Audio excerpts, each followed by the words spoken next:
Yeah, boy. One more video. Here we go. It took me like 2 seconds. I shut off the other video, started this other one because the other one was too long. All right, doggies. Let's see where I left off at. Barkley. Let's see. CMC, DJ, Chubb, and Cook. Okay, so let me just give you this rundown real quick so at least you know what the rankings are. Where's my damn ruler? Ugh. All right, ruler time. Check it out. First, Barkley, Zeke, Kamara, and Christian McCaffrey is the top four. And DJ, Chubb, and Cook are the next three. I'm not going to go into each one of these because I'm just going to try to keep this a little shorter. But Chubb and Cook are game breakers. Okay. Chubb, the downside is later in the season, he's probably going to be worn down a little bit because they like to run the ball and they're not going to have a third down pass catching back a whole lot. You know, there's Higgins and I can't remember who else there are. There's a couple other people over there, but they like to run the ball a lot. And all right, so there's a tier. It's a tier. Cook. Now Cook's a game breaker. A lot of people don't know about Cook. But that guy is an extreme athlete. He's not just fast. He can play any position on the field. Like he's a freak. He's like Josh Gordon type of freak. He's just born different. Okay, so that's the thing about Cook. I know he's got an injury history. I know he's considered injury prone by now, but that dude is seriously legit. And if he stays healthy, that dude is a baller. All right, so I like him. I like him a lot, but I'm not taking him over, Chubb, who I've already seen him succeed, and I already know he can produce and take the hits. But that's where the line is. Now, coming in as Le'Veon Bell, let me just remind you guys that he led the league in rushing like multiple years. He's been like the top of the running back tier for 6 years straight, and then because he didn't play last year, everybody thinks like there's this recency bias in reverse because they haven't seen him, they don't know how he's any good, and a lot of people think that the Jets are going to run slow-paced offense. I don't think so, man. I think the Jets are going to be just fine, and Le'Veon Bell's going to be a beast because they're going to feed him. They have a huge contract, and they're not going to give him a huge contract just to throw the ball and give it to Ty Montgomery. I mean, they're going to feed Le'Veon Bell. So if you don't get one of these guys, which you probably can, okay? I don't have any shares of Le'Veon Bell, but that doesn't mean I don't like him. It just means I like someone else better, but he's good. All right, now Fournette. Let's build up Fournette a little bit. They didn't bring anybody else in, okay? They're not worried.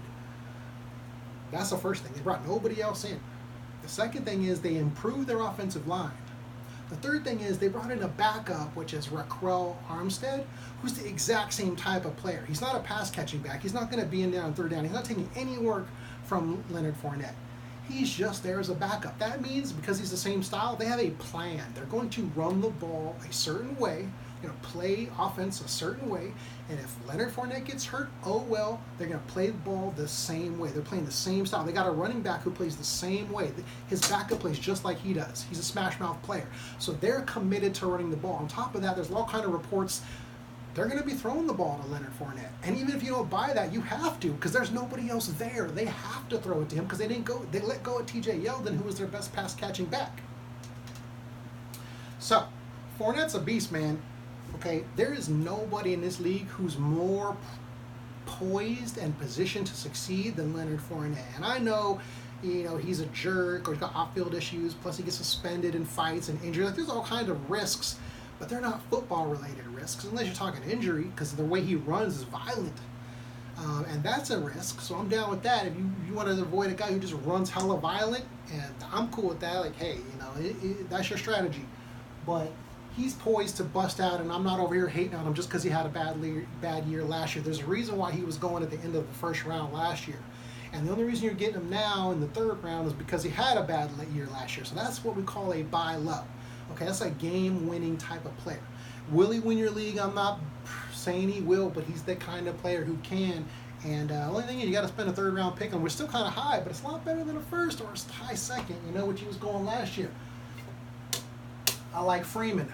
Devonta Freeman. It sounds like I like a lot of these players, but if you listen, man, I throw a lot of shade on players too. So Devonta Freeman is a guy, we've seen him dominate this league before. And like I told you earlier, the Atlanta Falcons have upgraded their offensive line significantly. Their first 2 picks in the draft were offensive linemen. They're committed to the offensive line, keeping Matt Ryan upright, not getting him hit, creating lanes for Devonta Freeman so he's not just getting creamed every time he hands the ball. So there's a lot to like about the Freeman. Like I said, new offensive linemen, 2 of them first 2 picks of the draft, they went offensive line. They're committed. Secondly, he's already done it. Thirdly, they didn't bring anybody else in. Fourthly, I don't know, what else do you need? It's a high-powered offense, man, with a bad defense. They're going to need to score points, and he's involved in the passing game. You're not going to get much better than Devonta Freeman. I know he's got this label of injury risk, but if you look at his injuries, it's really not that bad. So we'll see. I mean, he had a groin injury, which is not something you want, but that's pretty much it. So I don't know about all the rumors and hubbub about him being injury prone. His upside though is astronomical, and the only way he doesn't end up as a top 10 back is if he gets hurt. That's the only way. So I love Freeman.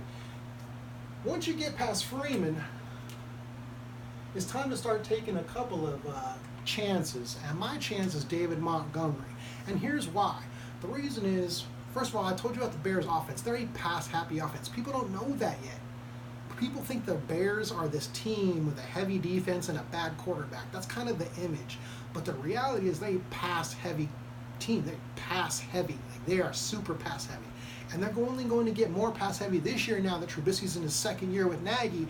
And the thing is, they spent a 3rd-round pick on him. You probably heard all this stuff before, but I haven't made my case for Montgomery, so I'm making my case right now. I don't care what you heard at other people's stations. But Montgomery spent a 3rd-round pick. They didn't need to. They already had Mike Davis. They already went and got their running back that they needed. Because Mike Davis is a very talented guy. He's pretty good. Plus they had Cohen. They had no need to go out and get Montgomery unless they just really wanted him. And that's what I'm saying. They really wanted this guy. Here's the other thing I'm going to say. Obviously he can catch. Now, they let go of Jordan Howard. I think he had like 200 carries last year. So those 200 carries, maybe it was like 250. Those are all going to David Montgomery. He's going to get work. He's not going to be in this major timeshare that some people are scared of. Tyreek Cohen's basically a wide receiver who lines up at running back. So when he's in there, sometimes they're going to put them both in the game. He's not really a running back. He's a wide receiver. Montgomery is the running back for the Bears. He catches balls. And here's the thing about Montgomery that makes him different. He can shake the first defender. That's the most important thing you want from running back. Can you make the first guy miss? Because once you make the first guy miss, then you got positive yards. And for any offense, the main thing you want from your running back or your wide receiver, especially when they catch like screen passes in certain plays that are near the offensive line, you want to make the first guy miss. And that's what Montgomery does. He's got that shake. He's got super shake. And that's the thing that makes him special. Obviously, he can do everything good. He's not really great at anything, but the one thing he's great at is making the first guy miss. It's a big fucking deal, man, because Jordan Howard couldn't do that last year. Jordan Howard faced, see, other teams, the defensive coordinators know the Bears are a passing team. That's why the Bears faced the fewest 8-man fronts in the NFL last year. I think I'm right on that. I'm pretty sure I'm right on it. If I'm not, they're up there, like top 1 or 2, something like that. Jordan Howard faced the most favorable running defenses last year, and he still couldn't do it. So now they swap him out, bring in Dave Montgomery, and watch the change. Watch the change, okay? So, Montgomery, all right. After that, I got Kerryon Johnson. What I don't like about Kerryon Johnson is they haven't committed to him. They haven't said they commit to him. They brought in C.J. Anderson, and I like the guy. He's a really good running back. I would still draft him after Montgomery, but I probably won't get him because once I draft Montgomery, Kerryon's going to go and I won't get another chance at him. So, but I do like him. I think he's a better running back in reality than he is in fantasy. And so I'm going to wait until I see it from them. Okay? I'm just going to wait till I see them commit to him. They did a good job last year. I think he overproduced. He was very efficient. If they give him more carries, he's going to be an absolute star. I'm just not sold that they know what the fuck they're doing over there. And I don't think they're going to give him enough of carries. So, I don't think they're going to do right. I'll still take him, though. I'll still take him, but not until after I already got my boy Montgomery. After that, we got Carson. Carson's a beast. Rashaad Penny has not overcome him. He's not going to overcome him. The gap has widened. Last year, we all thought Penny was this high-touted rookie. We didn't know what he was. This has been a year later now. He's still that guy. He's not overcoming Carson anytime soon, but Carson is an injury risk, so Penny could have value, but Carson is a beast. Okay, he's getting probably 25 touches a game. There's not a whole lot of teams that run the ball more than the Seahawks, And so he's a lock, stock, and barrel running back. Okay, once you get down into this range, trying to find them super stud running backs is going to be a little more challenging. Carson's got you. Carson's got your back, all right? Let's move on to Josh Jacobs. He's got a super acceleration. And obviously they spent a first-round pick on him. He's a first-round talent. He's going to get the ball. Don't believe any of this hype about he's going to have to earn his way on, or Jalen Richard's going to get the pass catching, or all that shade. Fuck that shit, homie. They didn't go out and draft Josh Jacobs to give it to Jalen Richard. Okay, yeah, Jalen Richard's going to be involved, but I mean, Josh Jacobs is the man, the first-round pick, dog. You make someone a first-round pick, you're using them. You're going to use them, okay? On top of that, I have this suspicion they're going to be throwing the ball. They're going to be moving the ball. They're going to be running plays. They're not going to be the Chiefs, okay, but they're going to do like a poor man's Chiefs. They're going to like try their best to beat up tempo. And that's going to mean more passing catches for Jacobs, which is better for PPR, plus more scoring chances. Plus, I got AB, so they can't just stack the box. Man, the best thing for Carr is Josh Jacobs, and then they got Antonio Brown. But running back, an elite wide receiver, that stretches everything. Now the defense can't pick, run, pass. So they don't know what it's going to be. So, and it's just a little talent scout evaluation here. Josh Jacobs got this incredible acceleration, and there's really nothing he can't do. He can pass block, obviously he can run, and he can catch. So he's potentially, top 5, top 10 back in this league. We're just not giving him that credit because he's a rookie, but hold your britches, homies, because he's about to come on for real. So I like Josh Jacobs. Now, that's kind of, no-brainer, right? Everybody likes Josh Jacobs. Let me give some love to Ingram, Mark Ingram, because a lot of people don't like him. They think he's in a timeshare with Justice Hill and Gus Edwards and all that. Listen, if Gus Edwards was he was an RB1, RB2, I think, last year. Gus Edwards is not that good. He falls forward every time and he gets his blocks. He gets what his blockers give him, but he doesn't give nothing more. He didn't make people miss. He just plows people over. He follows his blocks. He's a good running back. But Mark Ingram is exceptional, and he was being misused, in my opinion, in the Saints because they had Kamara and they didn't really need him. But Mark Ingram is a stud running back. His talent, he can do everything, just like Jacobs, and he can catch, run, block. He can do everything. That's the #1 running team in the NFL. They're not going to be able to key in on him because Lamar Jackson's going to run. You know how that RPO kind of helps the running back because now the defense doesn't know who's going to get the ball. That's what's going to happen here, and I don't think for a second he's not going to be a bell cow. On top of all of that, okay, you got this high talent going to a new team that runs the ball all the time, has a great defense, so they're going to get the ball back all the time. As soon as they give the ball to you, they're going to get the ball right back and give it back to Mark Ingram and run it, or Lamar Jackson, Mark Ingram, Lamar Jackson, Mark Ingram. This one's going to go all game long. That's what I think. I think he's a stud. On top of that, they got the #1 most favorable schedule of all running backs. So right now, the schedule is not really that valuable, important, because we haven't played any games yet. We don't know what teams are going to be good, but it still counts because he's #1. In the middle of the strength of the schedule, that shit, we don't know what it's going to be. First 5 weeks, we got 5 weeks of data. By the end of the year, now we know who's who, right? So in the beginning of the year, the strength of the schedule kind of sucks. We don't really know. But if somebody's at the first position, that's pretty valuable. I don't care, if we don't know who everybody is yet. He's at the top of the list. If someone is ranked 32 out of 32 teams, I don't want him. Okay, he's ranked #1 out of 32 teams when it comes to strength of schedule for running backs. So that's just another addition. I love Ingram. I think people are sleeping on him. I really don't get it. Next guy I love is right next to Ingram is Sony Michel. And Sony Michel is I was all over him last year. A lot of people weren't drafting him at all. And I was telling everybody to grab him. I almost made a video about him, just about him specifically, because that's how good he is. He's a pass-catching running back, and everybody thinks he doesn't catch passes. The only reason he doesn't catch passes that much because they weren't giving him the ball for pass catch. They had James White. But for some reason this year, actually I think I know why, but I don't know why, but I think I have an idea. They're going to start passing it to Sony Michel because whenever Sony Michel's in, they know they're running the ball, and they can't allow that. How do I know Sony Michel can pass? Because that's exactly what he did when he was in college. His role, the James White role in the Patriots, that was his role in college. So it's so weird that he comes into the Patriots and doesn't have that role.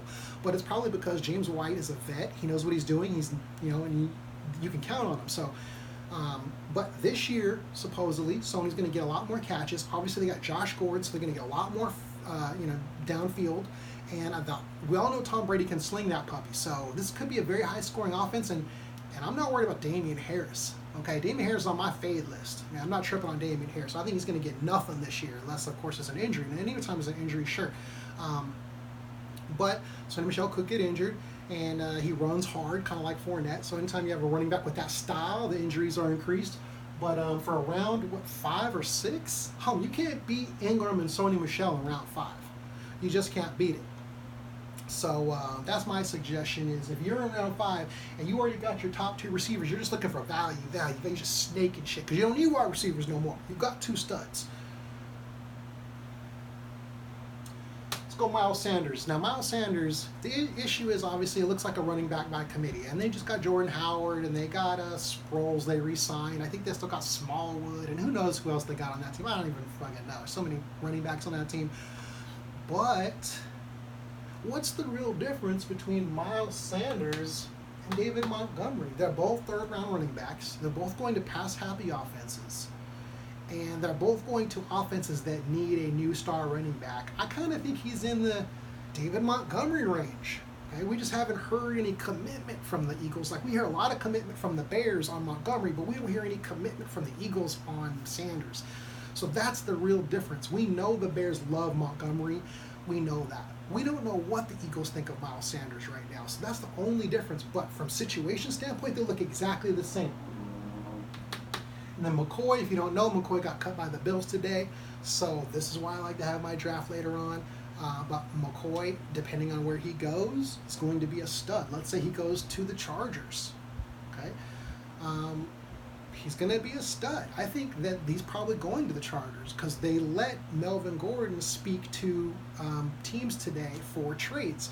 They wouldn't have done that unless they already had a backup plan in place. So in my opinion, somebody's getting traded. They already know who they're targeting. We just don't know, but somebody's going to the Chargers. Somebody's going there, and I think it's LeSean McCoy. So you don't know. It's a little risky. Depends on how far McCoy falls if we want to take a risk on him, but he can't be too much more risky than Miles Sanders, in the 6th, 7th, 8th, 9th, something like that. So I like McCoy, and I like him ahead of James White. Just because if he lands in San Diego, it's on and popping, homie. You don't even want to touch James White. If you could get McCoy in San Diego, or say LA Chargers, whatever, I'm never going to give that up, man. It's the San Diego Chargers, in my opinion, forever.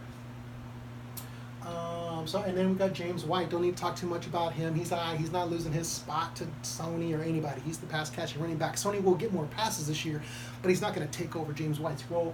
I still like him. And then I got McCoy again, so let's take him off. All right, now we're going to get into handcuff territory. You see this line right here? These are starters. You know what I mean? These are people who you can play.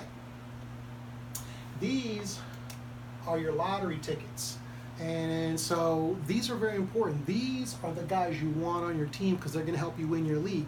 Even if you already have stud running backs, these guys come good. They're going to become stud running backs. And then you have a plethora of running backs. And you can start trading and comboing players and going and buying, Julio Jones and DeAndre Hopkins. You can buy, like, you're rich. You can just go to the NFL fantasy shop and just buy the best players because you have so much on your bench. So this is your savings account, man. Okay, this is your fantasy Bitcoin here. This is the shit you put in the draft day, and then you just sit on it. You come back in 3 weeks, 4 weeks, couple months, you see what you got. Latavius Murray is these are in order of desirability. So Latavius Murray is the #1 handcuff in the NFL, in my opinion, because he also has standalone value, and if anything happens to Kamara, Latavius Murray is an instant top 5 running back without question. And if Kamara never gets hurt, Latavius Murray is going to be involved. He's basically taking over Ingram's role. There's a reason why they let Ingram go and brought Latavius Murray in. And Latavius Murray is a very good running back. He's very, very fucking good. And so I think he's a little underrated. As a matter of fact, people think he's just another running back, but he's very, very good. Let's go with Darwin Thompson. Today, Carlos Hyde got traded to the Texans, so obviously now it's not a cool prognostication to talk about Darwin Thompson anymore. It's on and popping, but he's still not the starter. But you're one step closer. He's the second handcuff in the league because obviously if Damion Williams, if you remember, Damion Williams came from the Dolphins. He did jack over there. He did nothing over there. He was bad. And then he comes the Chiefs' instant star. Okay, so this is the Chiefs' offense. As long as you get, not that Damion Williams doesn't have talent, he's good, but it's the Chiefs' offense. And so if something happens to Damion Williams, which is highly likely, you got Darwin Thompson right there for you, man. So he's the second one. this is a little mix-up. I challenge you to, have your own opinions here. But third to that, I got Devin Singletary. Even though today they let McCoy go, they came out and specifically said they're going to be in a running back by committee, and they only let McCoy go because they wanted Singletary to contribute more.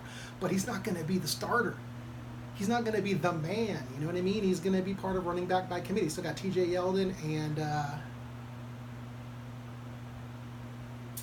whoever else they got. I can't even remember who it is. But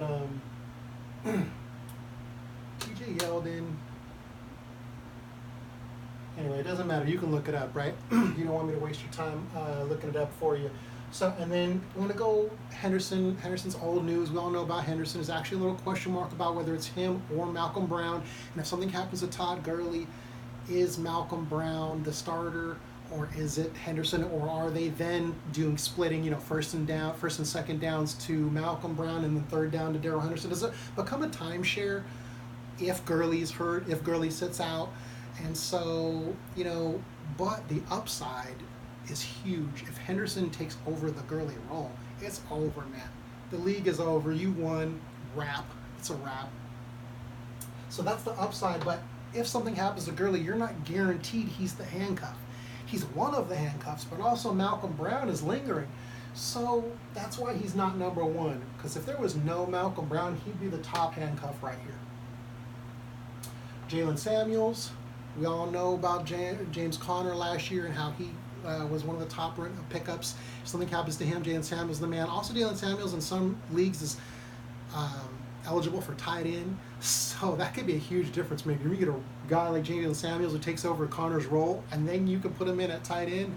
Oh man, that's a dream come true. But it's probably not going to happen. Most leagues he's a running back, but I'm just saying, and he's talented. I mean, like I said, we saw what Connor did, so this is legit. I am losing my light, people. Thank you for not giving a shit. Oh, this guy's not really handcuffed, but Adrian Peterson, stop counting him out, man. I'm just going to say the dude is not human. And Darius Guice can't stay healthy, and Chris Thompson can't stay healthy either. It's probably only a matter of time until AP is running this entire backfield.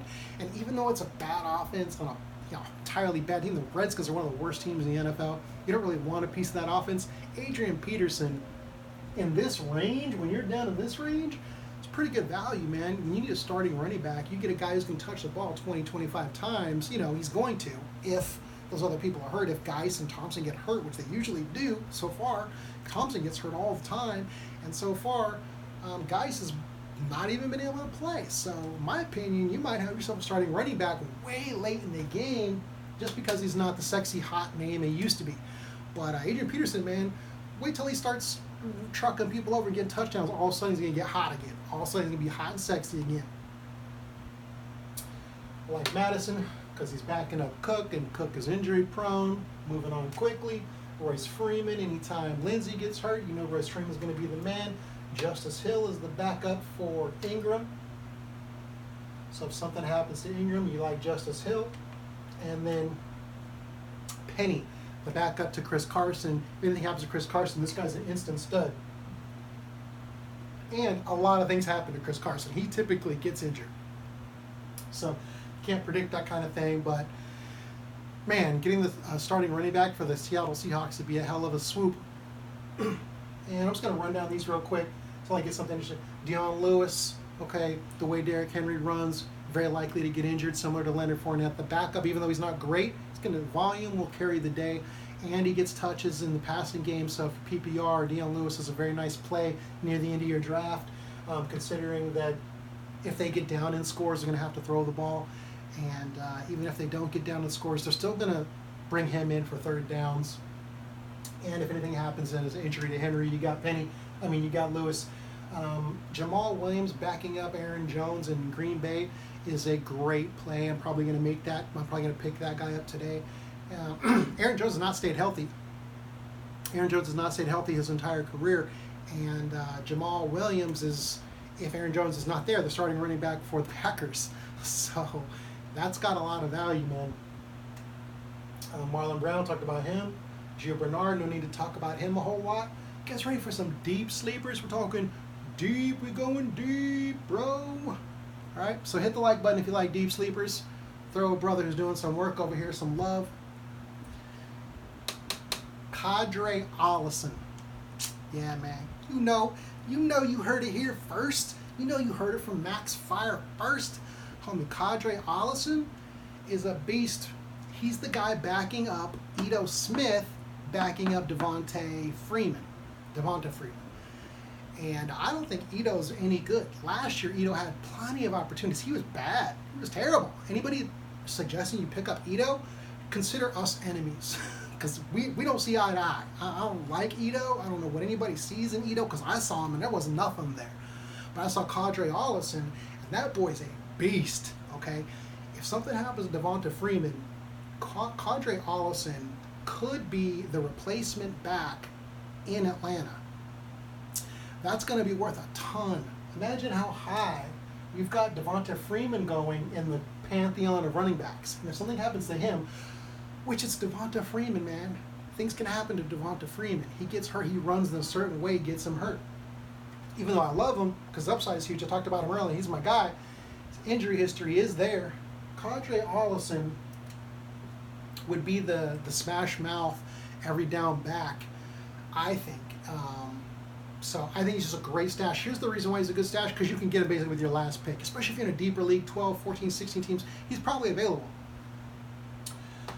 And then we got, what's his name? Daria Crockett. His last name's Crockett, that much I know for sure.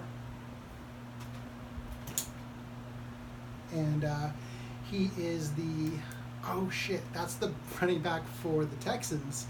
And they just got Hyde. So cross him off. He's not a sleeper anymore. And then Mike Davis. All right, Mike Davis for the Bears. If something happens to Montgomery, Mike Davis is going to inherit that role. And half of it is the role. I mean, the other half is Montgomery's ability to catch the ball and shake people on that first move. But if something happens to him, the offensive role of running back in the Bears system is really valuable. And the only reason Jordan Howard didn't blow up last year is because he can't catch and he can hardly run anymore. He's just not good anymore. He used to be good when you give him a lot of volume, but he's just not good. So if you just put Mike Davis in that position, he would have been a stud. Okay, he would have been a real stud.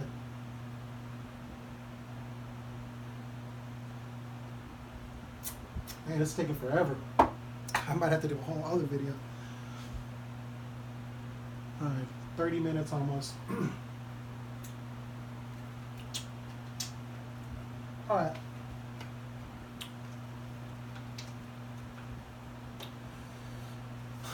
We did it. I did it. Julian, homie, this one's for you, doggy. I'm only doing this for you because you messaged me. But I'm glad you did, because now you got me off my butt. I'm making a video. This almost ensures for sure that I'm going to do more videos this year. Because if I had missed the start of the season, I might not have just made any videos, because then I'd have been like, screw it, I already blew it. So thank you, Julian. Appreciate that, man. Thanks for motivating me. So I went over running backs, tight ends, quarterbacks, went over Trubisky, who's legit as fuck. And I'm going to go over my last thing I'm going to save over here. Let's talk about wide receivers, homie. Let's talk wide receivers real quick. It's freaking hot out here in Southern California, dog. So, especially with these lights and everything. All right, did I already go over this? Let's see, OBJ, yup, went over that. Okay, so at this line that I drew, this is where the top 9 wide receivers are. You want all of these guys, as much of these guys as you can get. I'm talking first round, second round, third round. Do not take a running back ahead of these guys unless their name is Barkley, Zeke, Kamara, or Christian McCaffrey. Those are the only 4 running backs who should be going. So, as a matter of fact, it goes like this. It goes Barkley, Zeke, Kamara, CMC. Then it goes all these 9 guys. Okay? So that's 13 players before I'm drafting DJ, Chubb, Cook, all of that. Why? I just told you I love these players. Because the value at the position, man, wide receiver, you need elite wide receivers, and you need 2 of them. I'm dead set on that. You get that, I guarantee, man, you're going to be a beast this year. Because you're going to have tons of waiver wire bench spots available because you don't need to buy 5, 6 wide receivers. 4, that's all you need. Even 3. If you go Hopkins and Juju, or Hill and Thomas, or Evans and Adams, or anything like that, you got 2 studs of those 9. You only need 3 wide receivers on your whole freaking team, man. I mean, I'd still get a 4th if a good one falls me. That's the whole thing. You catch in value. But no more than 4. That's the max. Otherwise, you're just wasting spots on your bench. Who are you going to start over those 2? You're just going to have 3 wide receivers just chilling on your bench the whole year. That sucks, homie. You need a backup, maybe a second backup, 1 for each. That's the most. 3 to 4 wide receivers. I'm telling you, the magic number on wide receivers is 4. And this comes down to what I was talking about in the previous video about building your team. Okay, this is the strategy for building your team is going to be 2 elite wide receivers and then 2 more value receivers out of your list that fall to you. Okay, with a minimum of 3 and a maximum of 4. That's your parameter for wide receiver. Once you get 4 wide receivers, that's it. You don't draft another one. I don't care how good he is, because you're just wasting your bench. You're just wasting spots because you're never going to start him. Okay, that's the whole point. So you don't have to get those guys. So you can get running back, because running backs get hurt, and when running backs get hurt, man, these handcuffs become gold. So that's why I say you got to get them running backs. I mean, you got to get them the wide receivers, bro. I'm not talking about best player available bullshit. Okay, I'm talking about paying money. Jerry Jones, from the owner of Cowboys, of course, he has a cool saying, and he said, every time I've overpaid for something, it was worth it. And of course, that's easy for a billionaire to say, but that's someone who's bought a lot of shit. A billionaire has bought so much more shit than someone who's not even a millionaire yet. Like, they have so much experience in buying shit. They know where value is. Like, their business acumen is incredible because they're always spending money. They're actually not focused on the money as much because they have a lot of it. They're focused on all the other important factors. Whereas the people with less money, money's the biggest factor. But when you have more of it, you can focus on the other parts, which makes you a better investor. So, Jerry Jones said, every time he's overpaid for something, it was worth it. Overpay for wide receivers in the draft. I don't care if you got Chubb, Cook looking dead at you in the face, even though I love those players. God, they're hard to pass up.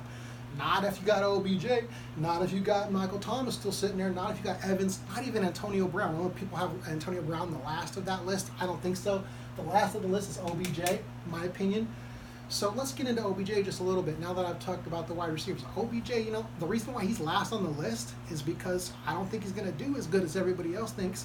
His reputation is bigger than he is. And I think he's a stud, but coming from New York, he got a lot of extra publicity. He made a couple of great, highlight catches, so that helps his publicity. But in the last few years, he hasn't been that good. So when you think that he's going to go to a new team with a second-year quarterback, with another star receiver, star tight end, and on a team that wants to run the ball and think that OBJ is going to get fed. I mean, the chances are there. Maybe Baker's just looking for his boy all the time. Maybe any time OBJ puts up his hand, he's got one-on-one. Maybe Baker feeds him. I'm still on OBJ. I'm just saying he's last of the top 9. That's all I'm saying. I'm still on him, but let's be real, man. If you had,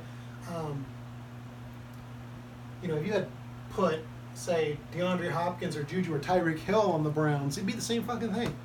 Actually, they'd be better, in my opinion. So I'm still on OBJ, but he's the last of the top 9. I have him sky high in value because he's the top 9 wide receiver, okay? And this is just where the line goes. After that, my next guy is Keenan Allen. He's got an injury history, but his quarterback loves him, and he gets a lot of catches, a touchdown, so he's a good wide receiver, but he's not in that elite tier, and I'm not taking him, probably. Tyler Lockett, you got to get Lockett, homie. You just got to get him, especially now that they just got rid of somebody. Somebody just got hurt. Who was it? DK Metcalf or somebody else just got hurt, something like that. I should probably pull up my notes. Oh, Jerron Brown. They released Jerron Brown. So now, literally, Tyler Lockett is their whole offense when it comes to pass-catching receivers. And, of course, they got a couple other names, but you don't know who they are. So Lockett is a lock, bro. It's fitting his name is Lockett. So I love Lockett. If you can get him as your wide receiver, too, you're pretty good now.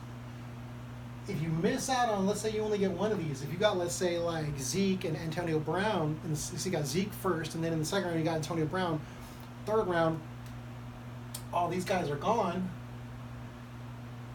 then I'm picking a running back. Okay? And I just come over here and I pick one of these guys. right? And I get one of those guys, and then in the next round, which is round 4, I'm coming back and grabbing Lockett or Gordon, or Lockett and Gordon. And by this time, I have 3 legit wide receivers, and I'm done picking wide receivers. Okay. What might happen is I might miss out on Lockett and then just get Gordon. Now I've got 2 wide receivers, and one of them is fucking Josh Gordon. So now I need another running back, right? But anyway, let's talk Josh Gordon for a second. Okay, this guy is legit. This guy is the only receiver besides Randy Moss to,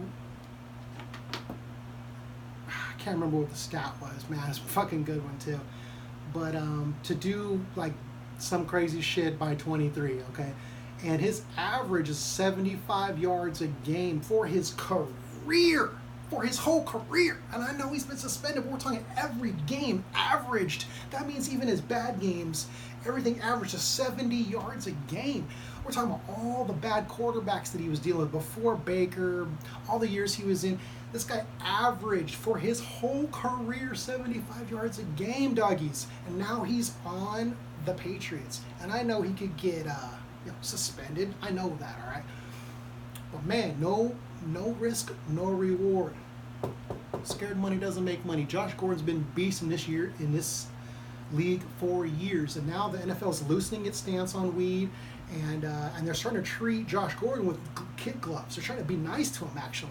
So if he can stick around, he's going to be a top receiver, and I love him. I think he's going to win your league for you. He's a league winner. That's the only reason why I'm reaching for him. Why would you take a guy who's a drug addict, who's going to probably get suspended at some point in this year this high? Because he's that good. That's why. All right.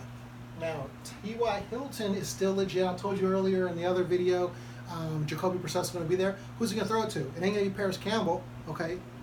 It's going to be to T.Y. Hilton, okay? And the thing about Brissett, people don't know about him, he's got a beautiful deep ball. He's a great deep ball thrower. Guess what T.Y. likes to do?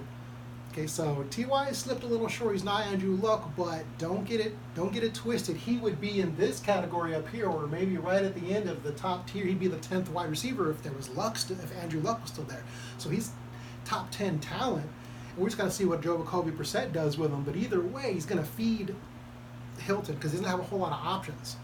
And now they lost. They're going to be behind. You know what I mean? They're not going to have Andrew Luck, so they're going to be throwing the ball. That's why I like Hilton. Oh, man. My mouth is literally getting tired of talking. Cooks and Godwin. I love Brandin Cooks. He's got a fantastic schedule. He's the deep threat. He's the #1 receiver. Some people think it's Cup, actually. A lot of people think it's Woods. Sorry, it's Brandin Cooks. He's the #1 wide receiver, but it's really freaking close. And he's got a pinpoint accurate quarterback with a fantastic schedule. So I like Brandin Cooks a lot. I also like Woods and Cup, not as much as Cooks.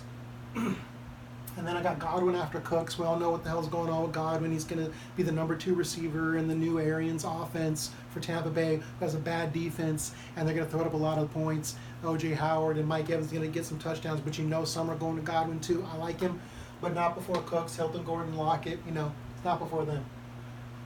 Now I'm going down to Woods and Cup. Okay, same story as Cooks, just not quite as high, but they're all great. I'm telling you, the schedule is amazing. Well, all those guys do is catch passes, and that's the Rams' offense. So if the Chiefs had a couple better wide receivers, maybe they'd look like the Rams, but they don't.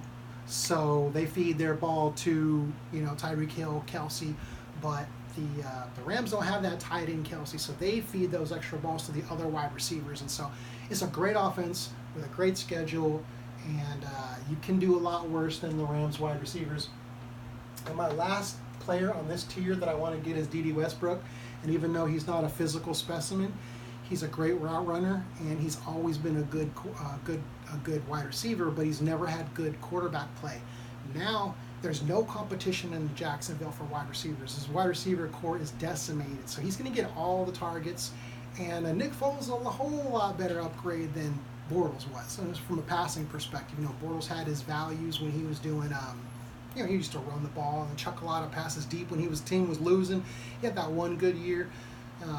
let's not get him confused with Nick Foles. Nick Foles is a pinpoint passer. He throws the ball deep. He's got a gorgeous catchable ball.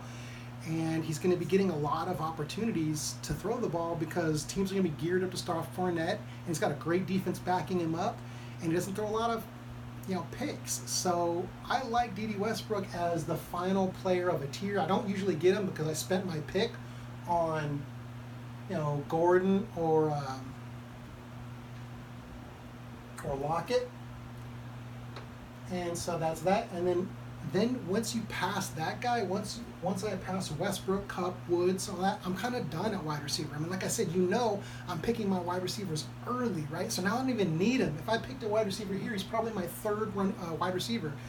So now I'm picking from a position of power. I only pick a player if he falls to me. Otherwise, I don't need him because I got my wide receivers. I don't have to worry about my wide receiver 1, my wide receiver 2. All I got to worry about is running backs, and I got a ton of running backs to be drafted in the rest of the rounds. Late, after you get, a nice majority of these guys get off the board, you grabbed a couple of them, the other guys grabbed a couple of them, they're off the board. That's when some of these wide receivers become available. Geronimo Allison, Moncrief, Christian Kirk, Fitzgerald, and Keke Coutee. Allison, obviously, you're with Aaron Rodgers. That's going to be a great value pick, especially for your third wide receiver. If he's your number 2 wide receiver, I'm not liking that too much, but if he's your number 3, I like it. If he's your number 4, I like it even better. Moncrief could be the new Juju Smith-Schuster. He's taking Juju's job, and Juju took AB's job. So it's very possible that he could be an absolute stud this year. He's already experienced. He's a lot better than people think. Just because he hasn't blown up yet, people think, oh, all of a sudden he's going to blow up. I'm like, yeah, because he went to the friggin' Pittsburgh Steelers, where the Pittsburgh Steelers know a good wide receiver when they see one. And if he wasn't that good, guess what they would do? They'd put James Washington in. They have all kinds of good wide receivers. So if he made the number 2 slot, it's for a reason. He beat those people out. He's a solid wide receiver. You need to get him. If he's late in your draft and you already have, if you don't have 4 wide receivers, if you have 4 and he falls to you, oh well, you got to pass him up. You ain't getting no more than 4 wide receivers. That's the rule. Okay, now, other players I like. Christian Kirk. Same way we used to talk about, I was talking about before about Kyler Murray and all the up-tempo offense and the hurry up and the college style. It's going to be very good for Christian Kirk. That's going to be a lot of stats. Even if they're losing games and they look bad and they're behind, that's going to be gravy points. It's going to be gravy points for Christian Kirk. And same for Larry Fitzgerald. I love Larry Fitzgerald as well. Christian Kirk got a little more upside because he's younger, he's got the speed, he's got the athleticism, and he's not a check down option like Larry Fitzgerald is. Larry Fitzgerald's going to be very good in PPR, whereas I think Christian Kirk's going to be good everywhere, regardless of the scoring. So I got Fitzgerald. And then Keke Coutee, you know what? Since I put him up there, the Texans acquired Kenny Stills. And so now I think a lot of the shine has come off of Keke Coutee based on that one acquisition. Because he was the third back, he was the third wide receiver before Kenny Stills came. Now maybe he's the 4th. Now maybe they don't feed him as much. And now he's more of a wide receiver committee, and I just don't like it. I thought Coutee was a nice value late, but now not so much. Now Kenny Stills muddy in that water a little bit. So that's the wide receivers, yo. Oh shit! And I got the sickest. You better give me a thumbs up for these sleepers, homie. Damion Willis. You know who he is? Let me know if you heard about him. You might have heard about him, but I doubt it. The starting wide receiver for the Bengals. Yeah, he got the starting wide receiver job. You don't even know who he is because he's an undrafted free agent. He actually usurped Tyler Boyd to be the ex-receiver for the Bengals. So until A.J. Green comes back, you want Damion Willis. And here's the funny thing. I don't know if it's funny, but here's the interesting thing. Man, A.J. Green's no lock to come back. They keep talking about 2-3 weeks. I'm telling you, 8 weeks would be acceptable. But it could be longer. He's got 2 bad feet. 2 of them. They literally cut his bone. I looked into his surgery. Oh, it's gross, man. A wide receiver with 2 bad feet? No, thank you. I'm going to go on a limb here and say A.J. Green's basically done for fantasy purposes, okay? You just don't want him. Don't trade for him. And if he tries to give you a deal for him, you don't want him. Go get Damion Willis right now. Right now. The dude's a stud. He's an undrafted free agent, but he's a stud. He just proved it to the coaches. Everything they throw, he catches. So Damion Willis, sleeper, like a motherfucker. let me talk about Sanu. And there's a reason why you don't see Calvin Ridley up here a whole lot, and that's because why would you want to pay full price for Calvin Ridley? You're buying him at his ceiling. He's the third option in that wide receiver offense. He gets more press because he's a first-round pick, but he didn't outplay Sanu. He's not the starter over Sanu. I think he's the third wide receiver. And even if he is the second wide receiver, Sanu's the third. He's in a wide receiver by committee, and I'm not going to pay the price that Calvin Ridley's at when I could get Sanu with my last pick. Just get Sanu, man. He's got the same value as Ridley. And if the value's different, it's like that much different. But the draft position is massive. Sanu. He's the other one. You got Damion Willis, Mohamed Sanu, Michael Gallup. You need to know about Michael Gallup. The reason is because Cooper has plantar fasciitis. For a wide receiver, that's a big deal because that's your curvature of your foot where you're pushing off on, and it's the type of thing that flares up, you know? So, like, you're going to always be worried about Amari Cooper if you have him, which is why he's not on here, even though I loved him before I found out about his plantar fasciitis. He was on my list. He was actually right here. I had him number 10. I had him as huge upside. And then once he had that plantar fasciitis, it was a wrap. Nope, because that little bit, I told you I'm an investor. The thing about investing is you don't have to invest. You can pick when you invest. So I just said, no, I'm not doing it. I'm not doing Amari Cooper this year because of that plantar fasciitis. But if that occurs and it actually becomes a problem, now who's going to come in for him? If he can't play for a couple of weeks or 6 weeks or has to have surgery, Michael Gallup. So Michael Gallup could be the starting wide receiver for the Cowboys, which is a lot more valuable once Cooper's gone because he's going to get everything. You know, they need a wide receiver. So I like Michael Gallup, speculative ad, just in case Cooper's foot doesn't come, you know, Cooper's foot becomes a problem like it already is. And then Devante Parker for the Dolphins. And the Dolphins are tanking this year. Okay, so that's why they just traded Stills, and that's why they're starting to have this quarterback issue, and that's why they're probably going to be getting rid of Devontae Parker.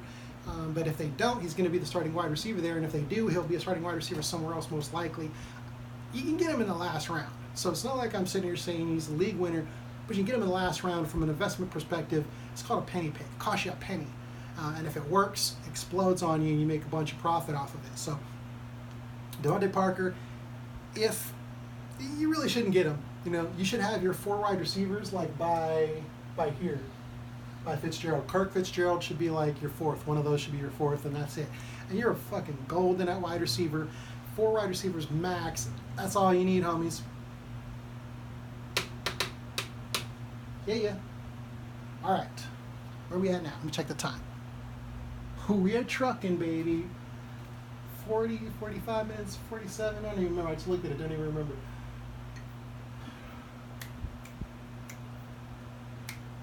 Gonna go over my must drafts. Fades. Thielen and Diggs. I'm fading Thielen and Diggs this year. Okay.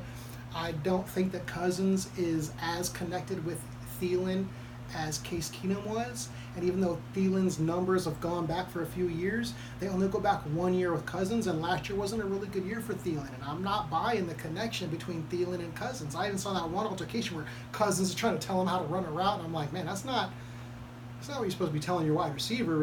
You know, I mean, it just doesn't look good. I'm not basing my decision off of that. I'm just saying it doesn't seem like they have a connection like Case Keenum and Thielen did. It does seem like Diggs has a better connection. But on top of that, they really want to run the ball. They're a defensive team. The head coach, their identity, what they want to do and what they are, probably not the same thing, but what they want to do is run the ball and play good defense. But their personnel says they want to throw the ball. They got Cousins they paid like $80 million guaranteed, and they got 2 Pro Bowl wide receivers and pass catching running backs. So their personnel says they want to pass the ball, but their coaches, their styles are running the ball and play defense. So I just don't want anything to do with them because their price is so high. Thielen Diggs is so high that I'm not paying that kind of money for people with red flags. You know what I mean? You know where they're going. Thielen and Diggs are going like 3, 4, 5, round 3, 4, 5. Already talked about Cooper and his plantar fasciitis. Galladay, I'm not buying any of the wide receivers from the Lions. I don't want any players from the Lions other than Kerryon Johnson because they just don't seem to know what they're doing, and I think their identity is still in creation, and I'm not buying. Okay, they got Marvin Jones there. They got a new wide receiver there. They got a pass-catching running back. Like, who knows what they're going to be doing with that new coach and their whole system. And stay away unless it's Kerryon. All right, Calvin Ridley. I talked about A.J. Green. I talked about his feet. Jarvis Landry. You don't want anything to do with Jarvis Landry. He's a huge bust this year. There's no way he's going to get the targets with Njoku and OBJ there and Nick Chubb running the ball 25 times a game. Like, it's not going to be there for Landry. It's not going to be there for Odell either as much, but they will force the ball into Odell in the red zone. You know, Baker will toss that ball up there. So I think Odell will be fine, but Landry's going to get X'd out of this, and Njoku's going to be nothing. That's my opinion. That's my prognostication. So Galladay's out. Boyd. If Boyd got usurped by an undrafted free agent named Damion Willis, how much could he be worth? And what happens when A.J. Green comes back? You're going to have A.J. Green, Damion Willis, and Tyler Boyd. Hey, stay away from Boyd. He's one of them risky plays, and you've already got your elite wide receivers if you followed my strategy, so you really don't even need these guys. You're busy drafting all these money bag handcuffs at this stage of the game. So you don't want Landry. DJ Moore and Jaylen Samuels. Chris Samuels. They're wide receivers for the Panthers. And here's the thing is that, Cam Newton's never been a good deep ball thrower and never been an accurate deep ball thrower. And he's never been a volume thrower. He's been an efficient thrower, pick and choose his points, run the ball. Like, he's done it his way. And I'm off of all the Panthers this year except for Christian McCaffrey because Cam Newton's not the player he used to be, and he never was a good thrower anyway.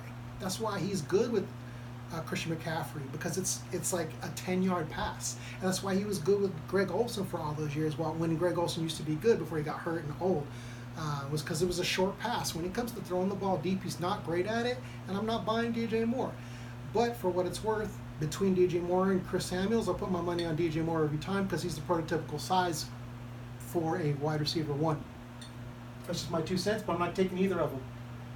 That's that. OBJ talked about that. Gunbo Wale, I was going to tell you not to buy him, but obviously now that they traded for Carlos Hyde, that's kind of a no-brainer, so we don't need him. Let's talk. Oh, this is a good one. Gurley. You guys, Gurley. Check this out about Gurley. Here's one reason why I'm fading Gurley. I'm going to talk about first why I like Gurley. I think he had arthritis in his knees last year, okay? He didn't just get it in the offseason. He had it last year. He had it the year before. See, he used to play track. So he's got a lot of wear and tear on his knees. So he's got arthritis, legit, from overuse. And but he had it last year too. So he could definitely be a stud. But the thing about your knees is they flare up, they fill up with fluid, and you can't run. You might not even know until if you do one run. You can do one run, it flares up, and you got to sit out. And here's the part. Here's the gem that you need to know. Something like 13 or 14 of Gurley's games this year are after 4 p.m. Think about that. And you don't really know if Gurley's going to be playing in a game until it's game time, right? Because his knee could flare up. So you're going to have to wait until 4 to know if he's playing, but you've got to make your decision in the morning. And that's happening like 13, 14 times a year, or this year, just for Gurley. So you really want to make that choice every week and have to make a decision in the morning about Gurley when you don't know whether he's playing until 3, 4, 5, 6, 7, 8, 9 o'clock, depending on if you're East Coast? Nah, man, you don't want that stress. Trust me, that's just a schedule tafu. What do you call those? A schedule snafu. A snafu, okay? It's a snafu. You don't want Gurley because you can't know if he's playing until 4 o'clock. You can't do that. That's just a schedule problem. So that deserves a like right there, homies. Come on, man. You know that you draft Gurley, now you're going to have to wait till 4 o'clock to know if he's playing. That's worth a like right there, boy. All right, Melvin Gordon, I had him on my fade list, and I want to talk about, even though now he's more valuable because he's got permission to talk to other teams. So now if he gets traded somewhere good, let's say he gets traded to, I don't know, the Texans. I don't know. Who else needs a running back? That's who I'd go with. But if he goes somewhere good, he's going to be a top 10 back again. But we don't know where he's going, and so we don't know how he's going to be used. And so I'm not on him. And even before, when we all thought he was going to just come back to the Chargers after his holdout, let's say come back 6, 7, 8, 9, week 8, 9, something like that, I wasn't on him then. No, why would you want to sit on a running back for 6, 7, 8, 9, 10 weeks? Are you crazy? By then, some of these handcuffs would have popped and already got me a star by now. I can't wait 6, 7, 8, 9, 10 weeks for a player to start playing. Hell no, I'm not on that. So that's why I was off Gordon before the trade permission was granted today. Now the trade permission is granted, I've softened a little bit, but I'm still not on him because he was so far off my board that even the little bit of change didn't sway me. You know what I mean? It just moved a little bit, but it didn't move me enough. And for that same reason, Kareem Hunt. Stay away from Kareem Hunt. He doesn't need to be rostered. That's my opinion. Not even on a roster. He should be a free agent.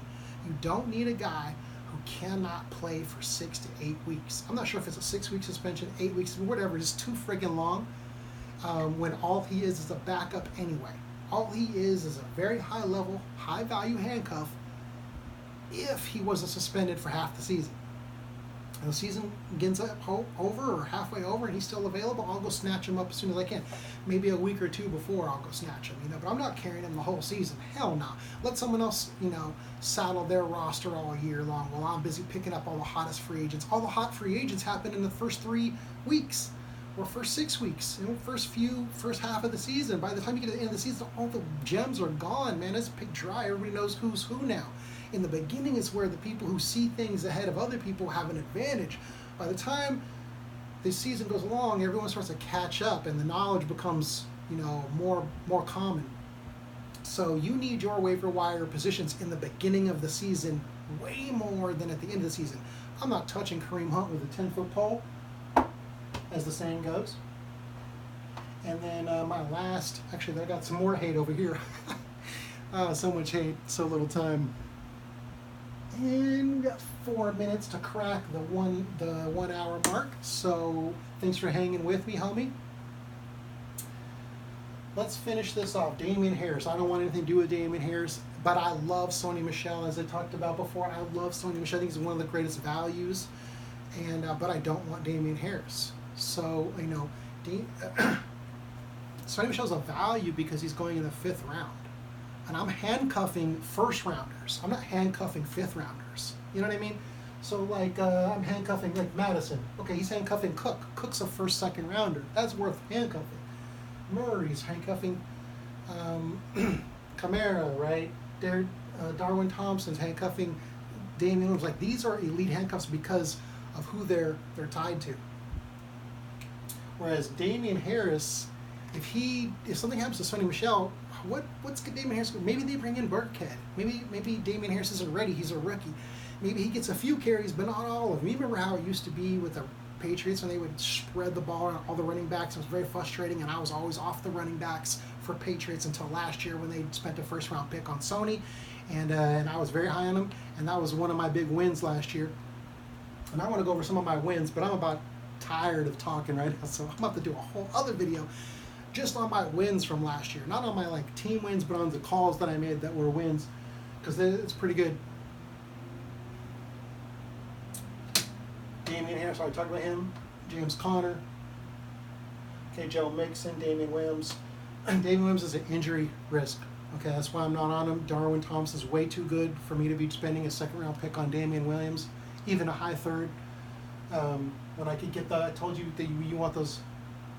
You want these top 9 wide receivers. First you want these 4, then you want these 9, and then you want to go right back here and go back to the well and get running backs again before you have to basically just get one of these guys, then come right back and get Lockett, Gordon, and then you want to go over and grab Henry because it's going to be like round 5, round 6. You miss on Henry, you're fucked. But you can still go Ingram. Well, Ingram's usually gone before Henry, but you still got Cook as your backup. And if you miss there, then you got to come down to where did I put him at? Again, just put him right. Maybe they're right here. Let's just go Jordan, Thomas, and Waller. This is the Oakland Raiders, and this is the Houston Texans. Okay, so Jordan Thomas and I think it's Darren, but his last name's Waller. So those are the guys that you get if you miss. Oh, and then of course Delanie Walker. How could I forget Delanie Walker? Okay, he's the guy I'm targeting if I miss on my guy I'm targeting. Like, he's the backup to my Henry. If I don't get Henry, then I just wait till like the 10th, 11th and try to get Delanie Walker, because his schedule, the only guy whose schedule is more favorable than Derrick Henry or Hunter Henry is Delanie Walker. And he's been a good tight end. We've already seen him do it. Yeah, he's old and has injury history, and he's on a bad offense.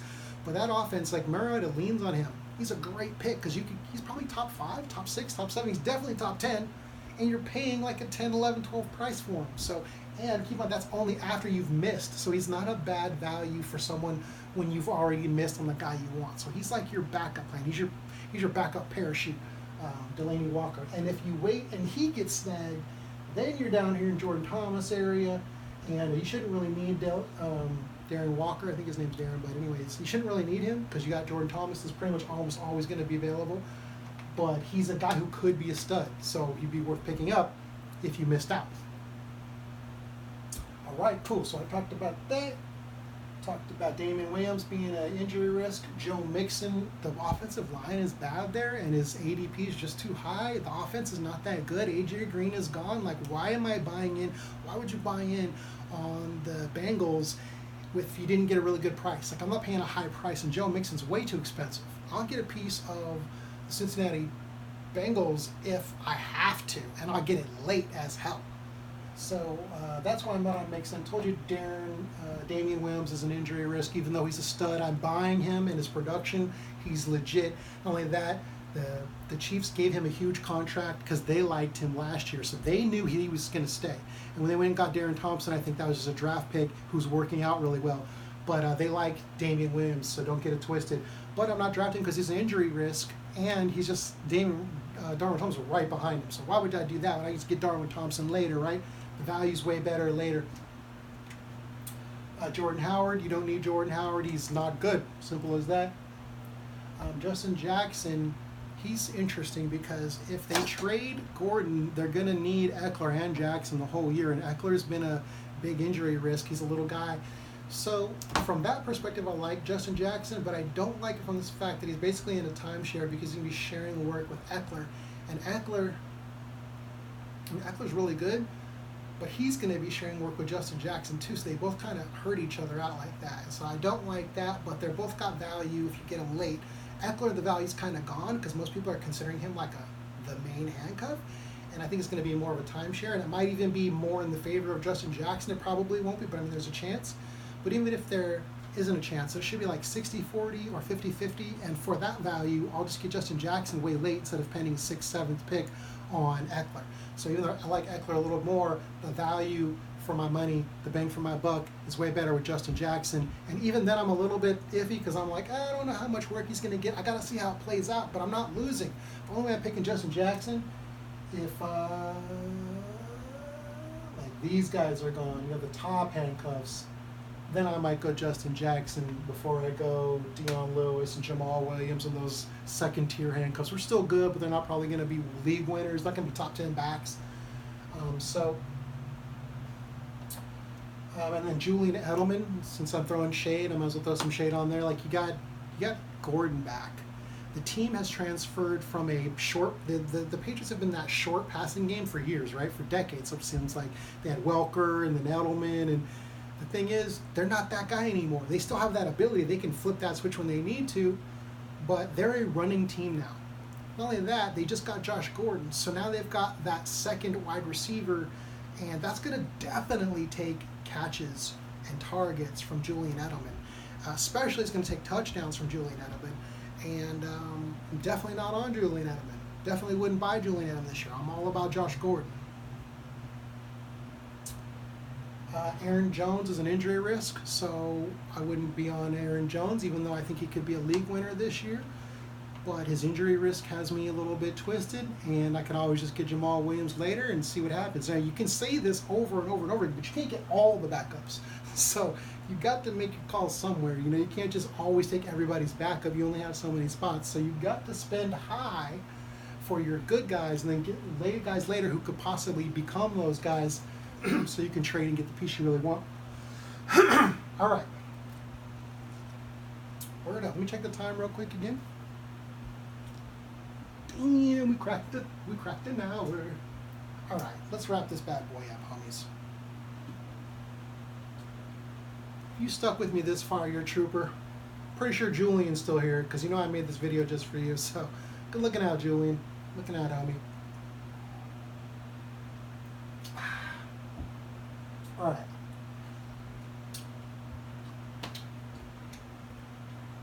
Let's get down to the meat of this shit.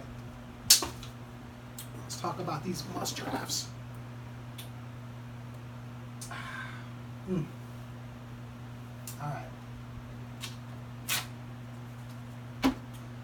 Max Fire coming down.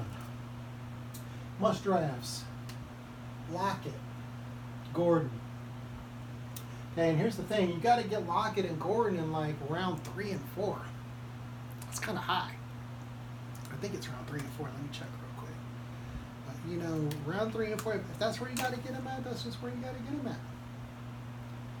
Let me check these ADPs real quick. So we got Gordon and Lockett. I'm going to come back to those. Yeah, never mind. It's coming up right here. So Gordon is going 29th wide receiver and 69th overall. Yeah. So it's basically round 4. Okay. So I would definitely take Lockett in.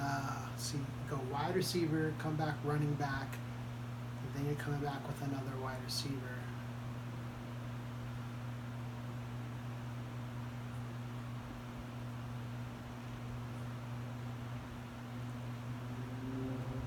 All right, so Lockett and Gordon, those are my must-haves. These are just guys that I'm like, ooh.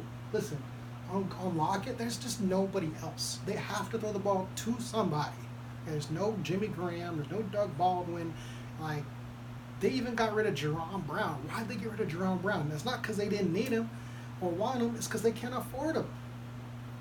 They just got Jadeveon Clowney. So they literally gave up a guy in a position where they need players. They need wide receivers. But they DK Metcalf is hurt.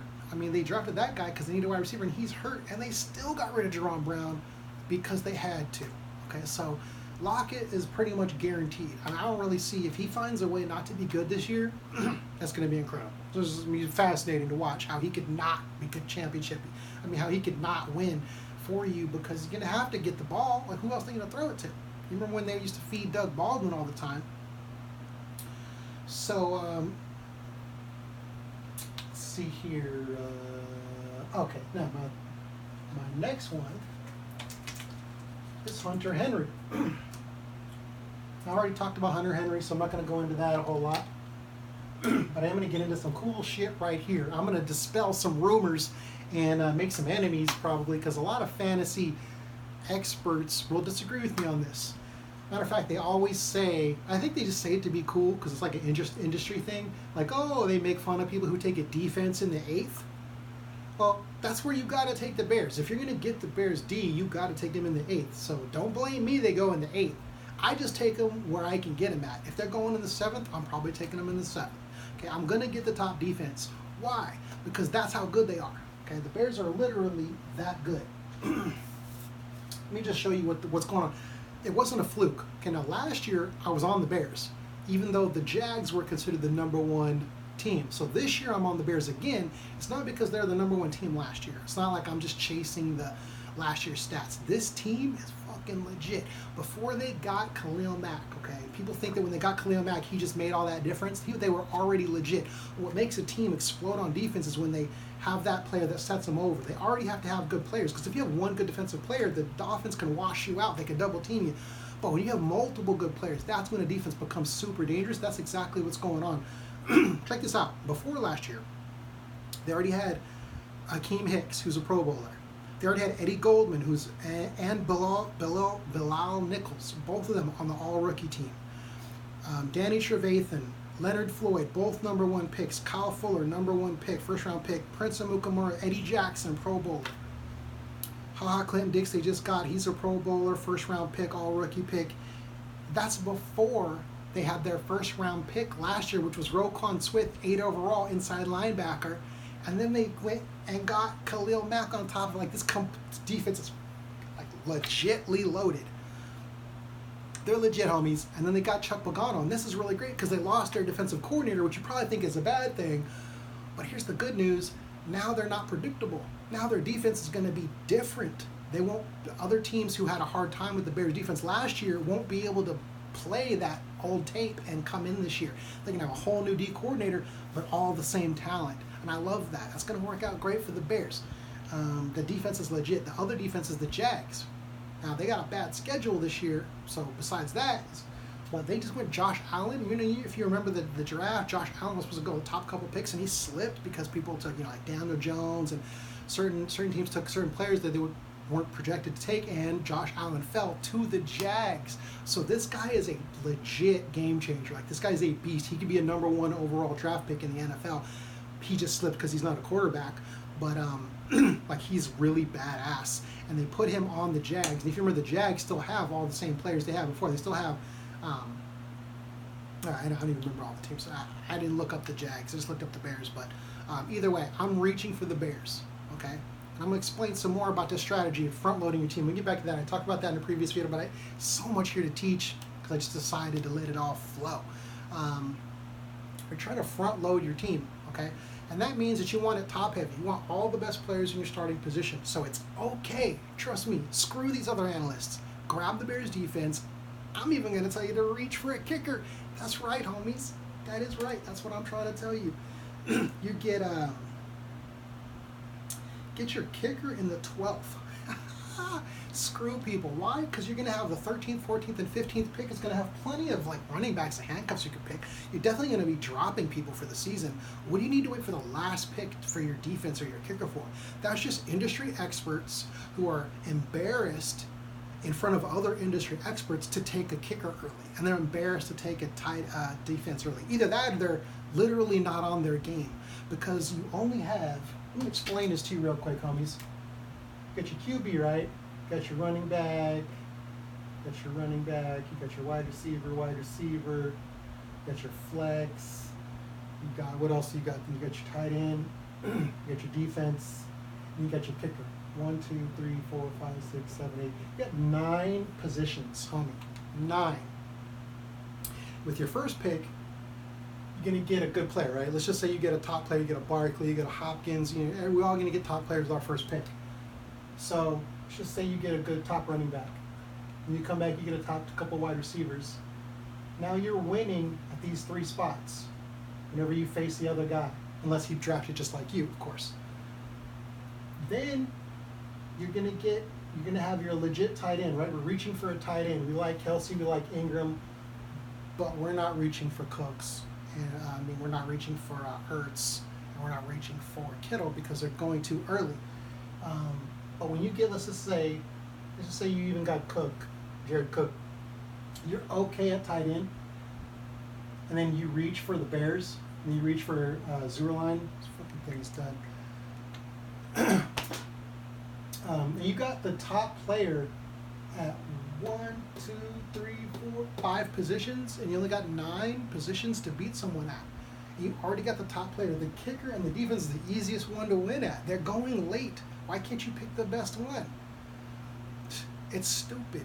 I dominate leagues like this. You're going to need your other bench spots for handcuffs who are going to become gold for you.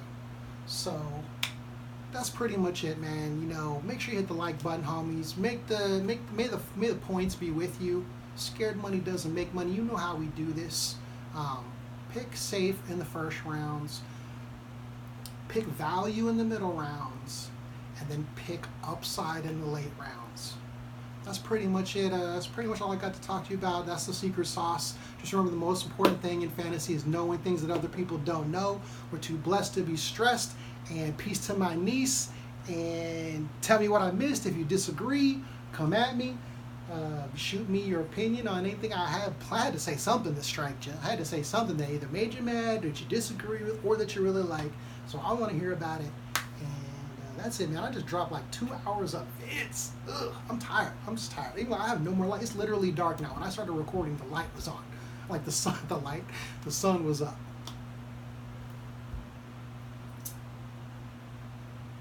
All right, so we got our top 2 wide receivers. We got our wide receivers there. We got our tight end there. We got our Bears D. We got our Zur line, and we got our Trubisky. So what do we need? We need running backs. See, that's how we do. We pick the best values and target them. I don't care if we overpay a little bit. Some of these are values. Some of these are buying early. Some of them we're going to reach on. But we're going to have the best starting 9. Your bench does not matter. Okay, it only matters when you're, in the beginning when you're drafting, and in the season when you're trying to accumulate talent so you can trade. So that you can have a top-heavy team and end up trading, for, more running backs, wide receivers. That's it, dog. I think you get it. I think you get the picture. If you stayed this long, you're a real G. I know I'm a G because I'm straight up standing up and talking this long, and you were just sitting there listening this long, so we're both Gs. All right, doggies. Peace.